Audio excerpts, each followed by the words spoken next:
হযরত ওমর বলেন, জাহালাতের সময় আল্লাহর নবীকে লাঞ্ছিত করার জন্য আমি হারাম শরীফে প্রবেশ করলাম। আমি দেখতে পেলাম তিনি নামাজ পড়ছেন। মনে মনে ভাবলাম, নামাজের সময় কিছু করব না, নামাজটা শেষ হয়ে যায়। রাসূল নামাজের মধ্যে তেলাওয়াত করতেছিলেন, শব্দ করে আওয়াজ করে তেলাওয়াত করতেছিলেন। আমি পেছনে দাঁড়ানো, নামাজ শেষ হলেই টর্চার করব। তেলাওয়াতে এত মজা লাগলো, মজা তো লাগবেই, একে তো কোরআন আর তেলাওয়াত করতেছেন তিনি যার উপরে নাজিল হয়েছে। সুবহানাল্লাহ, সুবহানাল্লাহ, আল্লাহু আকবার। কি মজা, যার উপরে নাজিল হয়েছে তিনি তেলাওয়াত করছেন। হযরত ওমর বলেন, তেলাওয়াত শুনে মনটা পাগল হয়ে গেল। মনে মনে ভাবলাম, মুহাম্মদ সাল্লাল্লাহু আলাইহি সাল্লাম তো জীবনে কোনো কবির সাথে চলাফেরা করেন নাই। নিশ্চয়ই কোনো জিন তাকে রাতের বেলায় কোনো জিন তাকে শিখায় দিয়েছে, নইলে মিলায় মিলায় কিভাবে বলে, এটা বোধহয় কোনো জিনের কথা হবে।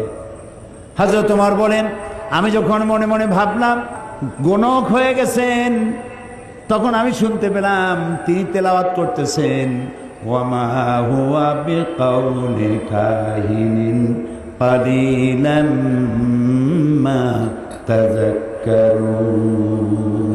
না না না, এটা কোনো গণকের কথা নয়। আল্লাহু আকবার। হযরত ওমর বলছেন, আমার কাছে মনে হচ্ছিল যেন আমার পায়ের তলা থেকে মাটি সরে যাচ্ছে। কি আশ্চর্য! মনে মনে যা চিন্তা করি তারই জবাব আসে। আচ্ছা, এটা জেনের কথা নয়, কবির কথা নয়, গণকের কথা নয়, তবে এটা কি? যেই না মনে আমার প্রশ্নে উদয় হলো, তবে এটা কি? অমনি রাসূল আবার তার তেলাওয়াতের মধ্যে তিনি রাসূল তেলাওয়াত করতেছেন। তিনি তো জানেন না যে পিছনে ওমর দাঁড়াইয়া অঙ্ক মিলাইতেছে। সুবহানাল্লাহ। এ কুদরত কার? রাসূলুল্লাহ দোয়া করতেন, আল্লাহ ওমরাইনের জন্য তো দুই ওমরকে আল্লাহ তুমি ঈমান আনার তৌফিক দিয়ে দাও। দুই ওমর, এক ওমর হলেন ওমর ইবনুল খাত্তাব আর আরেকজন হলো ওমর ইবনুল হিশাম আবু জাহল।